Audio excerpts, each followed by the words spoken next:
Di ruangan inilah murid-murid Tuanku Syekh Burhanuddin belajar ilmu agama dan membawa ilmu tersebut ke kampung halamannya. Assalamualaikum warahmatullahi wabarakatuh. Salam jumpa kembali dengan channel kesayangan kita, Bagindo Arsa. Saudaraku, kali ini saya mengajak Anda untuk berkunjung ke sebuah surau tua yang bernama Surau Gadang Tanjung Medan, yang merupakan surau pertama kali yang dibangun oleh Syekh Burhanuddin. Surau ini difungsikan oleh Syekh Burhanuddin sebagai tempat mengajar murid-muridnya model pesantren sekarang, dan juga sekaligus tempat beliau tinggal. Oke saudaraku, jangan lupa tekan subscribe dan lonceng notifikasinya bagi yang belum.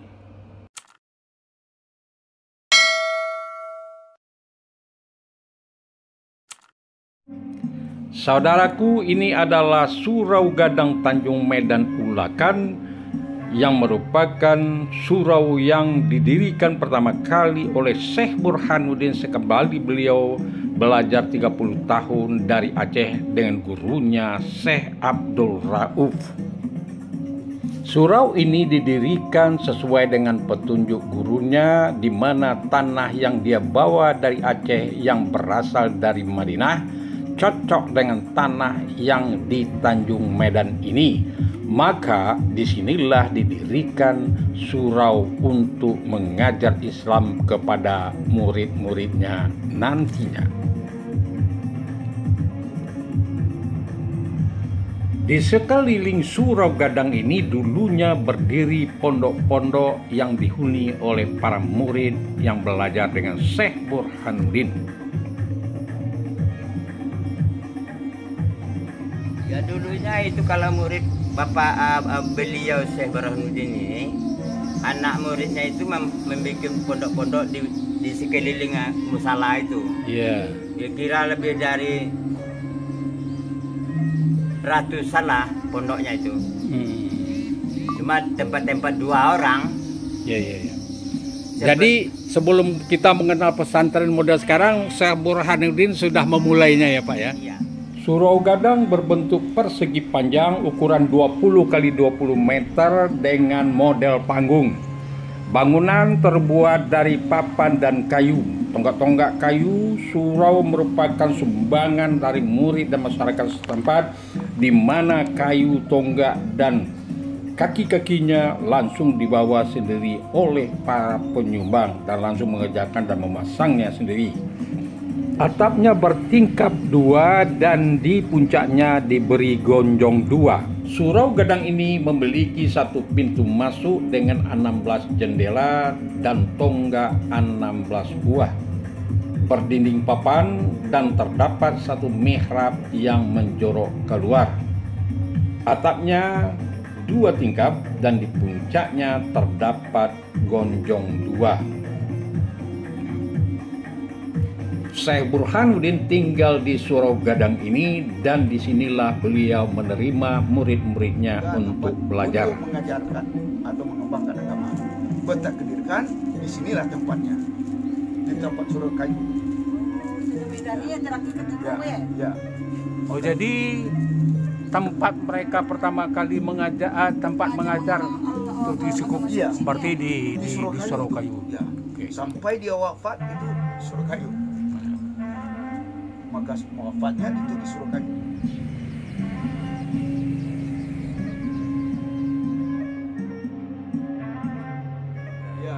Untuk mengetahui cara Syekh Burhanuddin mengajarkan agamanya, mari kita dengar penjelasan dari Pak Iskandar Tuanku Sultan. Menjaga situasi lingkungan. Dia melakukan pelajaran agama ini melalui budaya-budaya, Pak. Oh, dari pendekatan budaya ya? Pendekatan budaya. Pertama yang didekati anak-anak. Ya. Nah, anak seperti dewa untuk kecil-kecil main kelereng, main apa? Kelereng, main galah istilahnya. Itu didekati. Maka dia setiap mendekati anak-anak itu diperhatikan, dia didekati. Nak, kalau nak mau berhasil dalam bermain ini, baca lafaz Bismillahirrahmanirrahim. apabila dituruti oleh anak itu, setiap anak yang dituruti suruh dia baca bismillah selalu berhasil. Ya. Kalau ada kompetisi, anak tuh meraih kemenangan. Akhirnya setiap anak yang mengikuti apa yang disuruh oleh Burhanuddin itu meraih kemenangan. Akhirnya orang tuanya tanya, kenapa selalu membawa kemenangan anak? Saya ada orang tua, Pak. Ya, setiap saya akan bermulai main, dia suruh baca ini Bismillahirrahmanirrahim. Bismillahirrahmanirrahim. Saya ikuti, saya berhasil. Setiap saya ikuti, saya berhasil. Akhirnya terjadi pendekatan ibu dan bapak. Lalu dia bertanya, apa itu Bismillah? Oke saudaraku, mari kita masuk ke dalam Surau Gadang Tanjung Medan ini untuk melihat apa aja yang ada di dalamnya.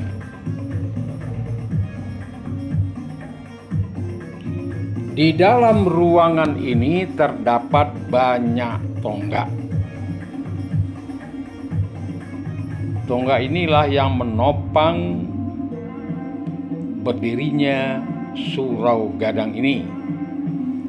Tonggaknya masih tonggak-tonggak lama dan boleh dikatakan sudah berumur ratusan tahun, dan tonggak-tonggak ini adalah sumbangan dari masyarakat, di mana masyarakat itu langsung membawa ke sini dan langsung mengerjakannya dan langsung ikut memancangkan tiang-tiang dari Surau Gadang ini. Di samping itu terdapat 16 buah jendela dari kiri, kanan, depan, belakang, dan 1 pintu masuk yang ada di posisi belakang. Dinding dari Surau Gadang Tanjung Medan ini terbikin atau terbuat dari papan dan kayu yang disusun sedemikian rupa, dan ini adalah mihrab dari Surau Gadang ini, dan di atasnya dikasih tabir. Ini adalah jendela dan pintu masuk dari belakang.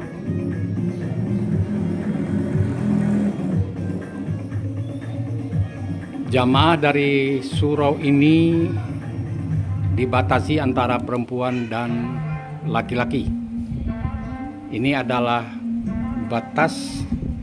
Ke belakang sana adalah tempat perempuan dan di sini adalah tempat para lelaki.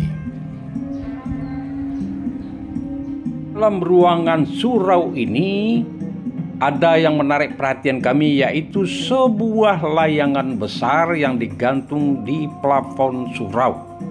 Dari sini muncul pertanyaan, kenapa ada layangan besar di plafon masjid? Jawabannya atau asumsinya adalah layangan ini adalah salah satu bentuk permainan anak nagari yang dijadikan oleh Tuanku Syekh Burhanuddin sebagai salah satu sarana untuk menyampaikan pesan-pesan agama kepada para penonton anak nagari tersebut. Ajaran yang dimaksudkan itu tentu ajaran Islam. Saudaraku, perlu diingat bahwa layangan ini bukanlah alat ritual agama, tetapi adalah salah satu bentuk permainan anak nagari dan hiburan anak nagari. Oleh karena itu, jangan disalah tafsirkan.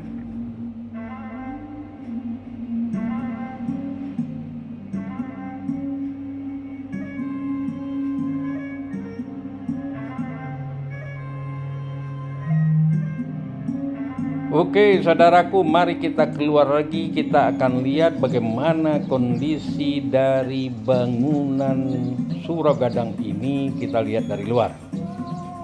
Dan inilah salah satu tonggak yang ada di Surau Gadang Tanjung Medan ini, yang diperkirakan umurnya sudah ratusan tahun, namun masih tetap bisa menopang berdirinya Surau Gadang ini. Sudah terlihat ketuaannya ya. Dan inilah bentuk dinding dari surau gadang yang sudah cukup tua, dan inilah pintu masuknya. Saudaraku, ada dua jasa besar Syekh Burhanuddin terhadap Minangkabau. Yang pertama adalah penyebaran ajaran Islam melalui pendekatan budaya sehingga mudah dimengerti. Yang kedua, mengaitkan adat dengan ajaran Islam sehingga muncul istilah syarak mengatur adat mamakai. Katanya ada keterkaitan perjanjian Bukit Marapalam. Ya. Di sini tuh terlahir sebuah kesepakatan yaitu pemangku adat dengan agama. Ada bahasa di Sarak bahasa di Ketubula. Ada yang mengatakan itu peranan Syekh Burhanuddin di sini ada. Menurut Buya gimana? Ya, menurut sejarah kami terima ya seperti demikian Pak. Ya, pertemuan antara adat di Pegaduyung, orang adat Pegaduyung, dan agama karena istilahnya siko dan gantau. Terjadi pertemuan pemuka adat dengan pemuka agama di Minangkabau di Bukit Marapalam itu. Inilah perjanjian itu ada bahasa Sarak bahasa Allah dengan bahasa Malay istilahnya. Ya. Jadi berarti bisa gawat simpulkan bahwa agama datangnya dari pantai, Ya. adat datang dari gunung. Ya. Maka istilahnya Sarak menaki adek menurun Pak. Nah, ya. Maka terjadi istilahnya Sarak itu mendaki. Nah, Kalau ke daerah gunungnya mendaki. Nah, kalau adat di gunung Menurun. yang menurun. saudaraku, itulah tadi tayangan kami tentang Surau Gadang yang didirikan oleh Tuanku Syekh Burhanuddin sebagai pusat pendidikan Islam di Minangkabau pada abad ke-17. Semoga bermanfaat, dan jika memang bermanfaat silakan di-share kepada teman yang lain. Wassalamualaikum warahmatullahi wabarakatuh.